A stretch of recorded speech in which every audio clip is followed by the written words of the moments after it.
पंचायतों में 26 से 28 मई तक बनेगा आयुष्मान कार्ड। 20 लाख लोगों के निशुल्क इलाज पर 2,670 करोड़ खर्च हुए।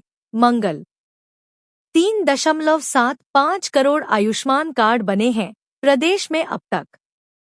पटना राज्य के सभी पंचायतों में 26, 27 और 28 मई को आयुष्मान कार्ड बनाने के लिए विशेष अभियान चलेगा। स्वास्थ्य मंत्री मंगल पांडे ने बताया कि इसको लेकर सभी डीएम को दिशा निर्देश भेजा गया है। मंत्री मंगलवार को बापू टावर के सभागार में आयुष्मान भारत, प्रधानमंत्री जन आरोग्य योजना एवं मुख्यमंत्री जन आरोग्य योजना अंतर्गत नव सूचीबद्ध 68 निजी अस्पतालों के पदाधिकारियों और चिकित्सकों के उन्मुखीकरण सह कार्यशाला को संबोधित कर रहे थे। उन्होंने निर्देश दिया कि अस्पतालों में आ रहे वैसे मरीज जो आयुष्मान कार्ड की पात्रता रखते हैं, उन्हें खोजकर कार्ड बनवाएं। बताया कि योजना में राज्य के 587 निजी व 586 सरकारी अस्पताल सूचीबद्ध हो चुके हैं।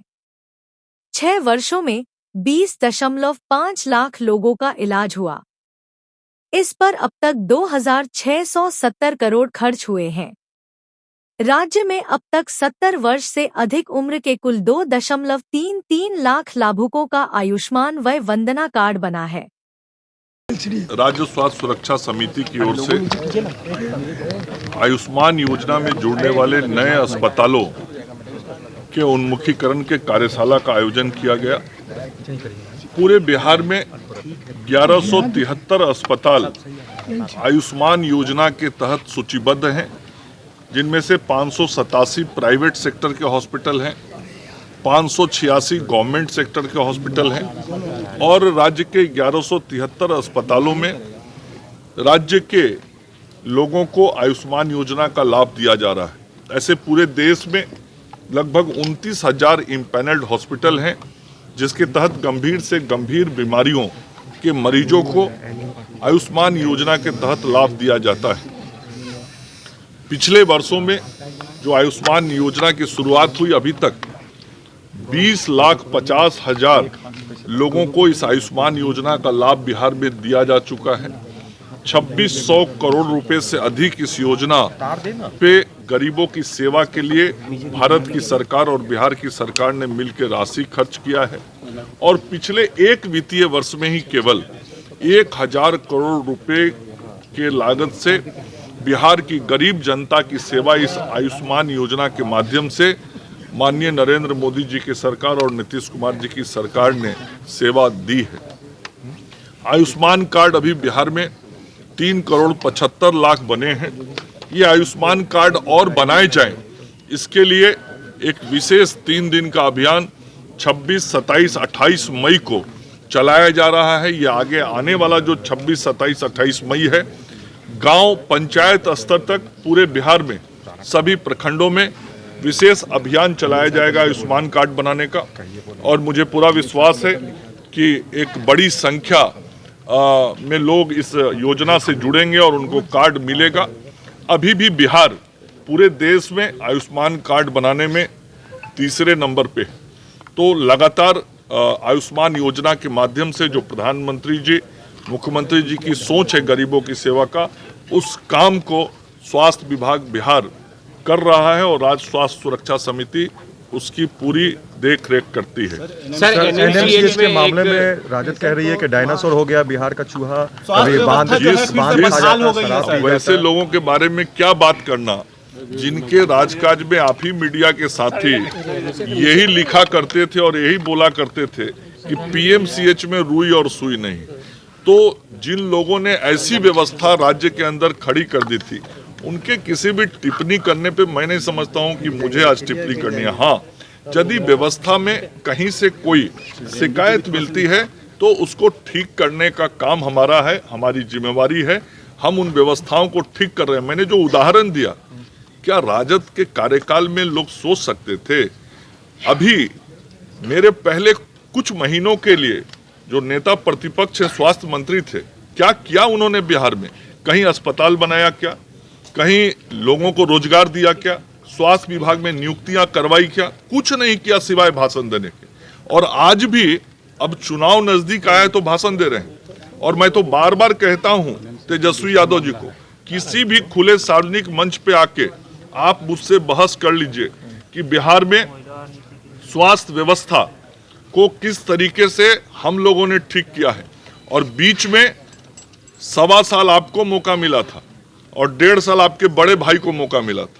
आप उसका भी आंकड़ा लाके दीजिए और हम भी बताते हैं कि बिहार में किस तरीके से काम हुआ और 1990 से 2005 तक क्या स्थिति बना दिया था इन लोगों ने बिहार में स्वास्थ्य सेवा का, वह भी एक एक चीज मैं सामने आके बताऊंगा।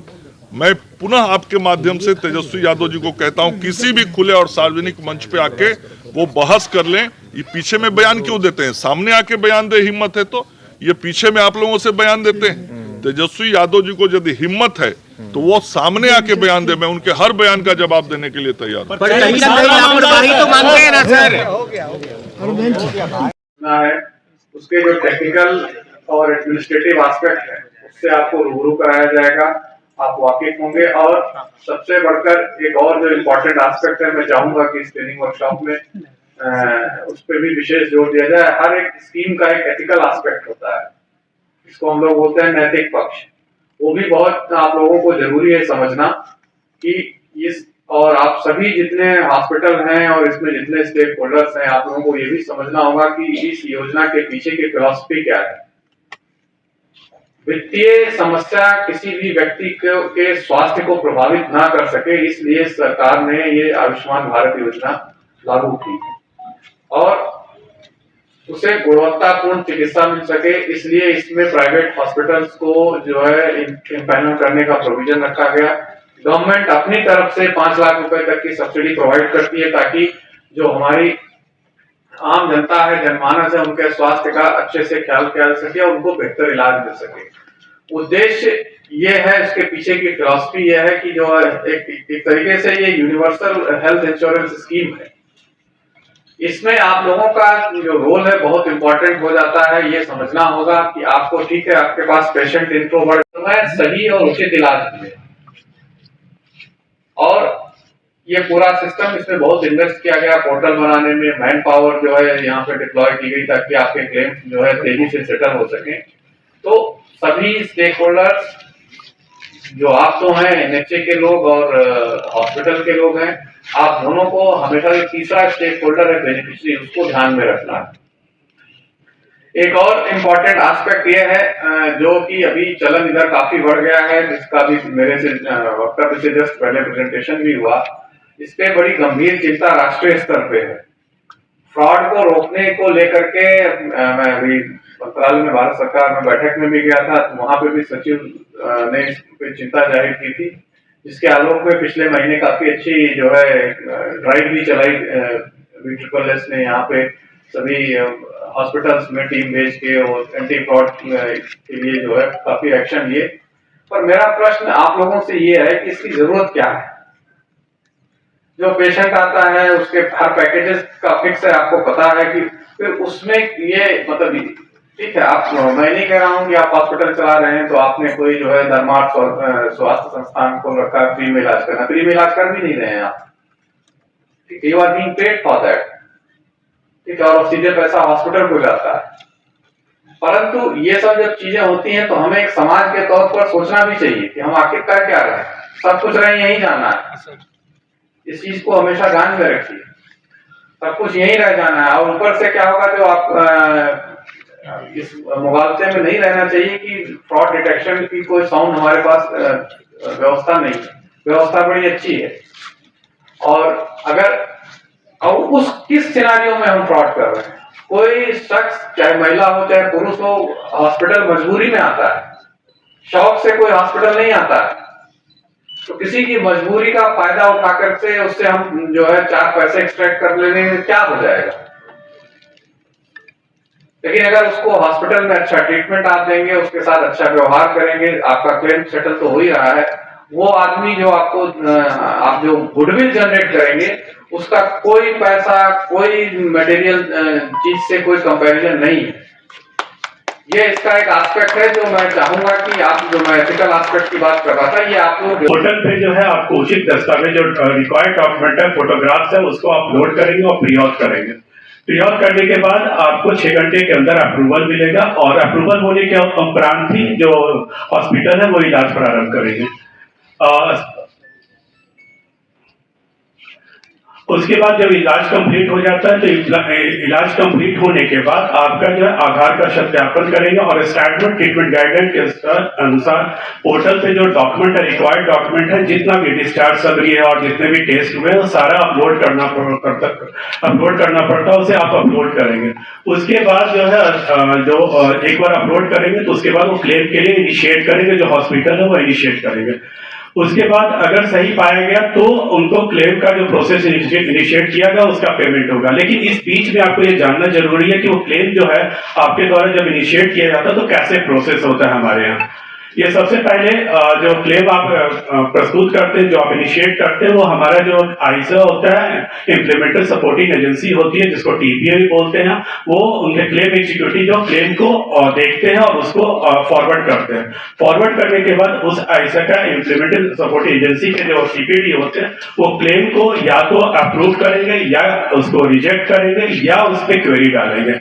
अगर ये अनुमोदित करेंगे, उसको फॉरवर्ड तो अनुमोदित करेंगे तो वो चला जाएगा आपका मैक पे, जो कि स्टेट हेल्थ एजेंसी जो है हमारा बिहार स्वास्थ्य सुरक्षा समिति, उसमें इन हाउस है। अगर वो सीपीडी उसको निरस्त कर देता है, रिजेक्ट कर देता है, तो आपको फिर उसके लिए, अगर आपको लगता है कि नहीं गलत निरस्त हुआ, तो आपको उसके लिए क्लेम फिर से रीइनिशिएट करने के लिए आपको लेटर देना होगा। और तीसरा ये हो सकता है कि वो क्वेरी करें, आपसे को क्वेरी करें तो क्वेरी का भी जवाब एक टाइम टैग में जो एक with in period of time आपको देना होगा।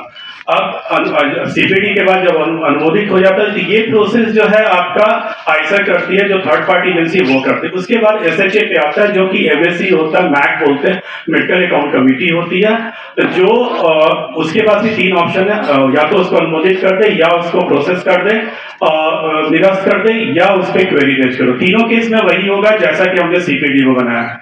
इसके बाद जब मैक के द्वारा जब ये प्रोसेस हो जाएगा तो वो एसीओ लेवल पे आता है, अकाउंट ऑफिसर होता है, जिसमें भी 3 ऑप्शन है, या तो उसको अनुमोदित कर दे, या उसको रिजेक्ट कर दे, या क्वेरी करेगा। जैसा कि हमने सीपीडी में बताया कि ये तीनों ऑप्शन एग्जैक्टली ये ऑप्शन यहाँ पे भी अवेलेबल है। उसके बाद अगर एसीओ अगर अनुमोदित कर देते हैं तो ये फॉरवर्ड हो जाता है एसएचए, जो स्टेट हेल्थ एजेंसी है, उसके पास जो टॉप लेवल की जो बॉडी है उसके पास आता है। उसके बाद वो क्लेम वहां पे फाइनल प्रोसेस होता है। वहां पे भी 3 ऑप्शन, या तो एसएचए आपके रिजेक्ट कर देगा, या अनुमोदित कर देगा, या क्वेरी रेज करेगा। क्वेरी रेज करने में आपको क्वेरी का जवाब देना होगा। रिजेक्ट होने पर फिर से आपको अगर लगता है कि नहीं गलत हुआ तो आपको फिर अपने डॉक्यूमेंट के साथ आपको रिक्वेस्ट डालना पड़ेगा। इसके बाद जब एसएचए ने फाइनली अप्रूव कर दिया आपके क्लेम को, जो आपने कभी इनिशिएट किया था, अगर वो अप्रूव कर दिया जाता तो एक फाइल बनता, रिस्पांस फाइल, जो कि एनएचए के द्वारा उस रिस्पांस फाइल को भुगतान हेतु भेजा जाता है बैंक को। इस बीच में एनएचए की एनएचए का एक प्रोसेस आता है, प्रोसेस फाइल, जिसके थ्रू वो चला जाता है बैंक के पास और बैंक उसको फाइनल पेमेंट करता है। इसमें एक चीज मुझे बताना है कि जो सारा प्रोसेस है, जो एनएचए नेशनल हेल्थ अथॉरिटी है, उसके पोर्टल पे ही सारा काम होता है, इसमें स्टेट का कोई पोर्टल नहीं होता है। और दूसरी ये बात है कि फीफो लगा होता है, फर्स्ट इन फर्स्ट आउट, जो पहले आएगा प्रोसेस में वही पहले बाहर जाएगा। ये आपको एकदम स्पष्ट हो जाए। अभी जैसा कि सर के द्वारा बताया गया, सीओ सर के द्वारा, कि भाई ये सारी काम तो हम लोग कर रहे हैं और इतने लेवल पे हम लोगों ने काम किया, तो फ्रॉड होने के भी चांसेस है। तो उससे एक संबंधित एक छोटी सी जर्नी है, वो मैं बताऊंगा कि कैसे कैसे क्या फ्रॉड क्या है, अब्यूज क्या, और कैसे बिहार में कई इसके माइलस्टोन्स हैं। मैं आपको बताना चाहूंगा कि जो 24-25 में हम लोग का एक अचीवमेंट का साल था, जो पिछला साल बीता, इसमें हम लोगों ने 1010 करोड़ से ज्यादा राशि हम लोगों ने सूचीबद्ध अस्पतालों के क्लेम सेटलमेंट में खर्च किया है, जो कि पिछले साल से लगभग 3.5 गुना है। पिछले साल हम लोगों ने 2.82 करोड़ से ज्यादा स्मार्ट कार्ड का निर्माण किया है। गत वर्ष ही सिर्फ 145 से अधिक अस्पतालों को सूचीबद्ध किया गया था। ये भी काफी बड़ा संख्या। आज भी लगभग 68 हम लोग के 9 सूचीबद्ध अस्पतालों, इसके बाद इस वर्ष भी हमने ऐड किया है, जो सभी आप लोग हैं। हम लोग का उद्देश्य आयुष्मान भारत को मैक्सिमम हॉस्पिटल तक पहुंचाना है। जो भी क्वालिटी वाले हॉस्पिटल्स हैं जो क्वालिटी ट्रीटमेंट देते हैं उसका पहुंचाना है। और मैं अंत में यही कहना चाहूंगा आप सभी जो भी 9 सूचीबद्ध अस्पताल हैं इस योजना के ऋण है, आपसे यही अपेक्षा है कि आप ईमानदारी, नैतिकता और सेवा भावना के साथ कार्य करें। यह योजना बीमा योजना नहीं बल्कि हर गरीब की आशा और भरोसे की योजना है।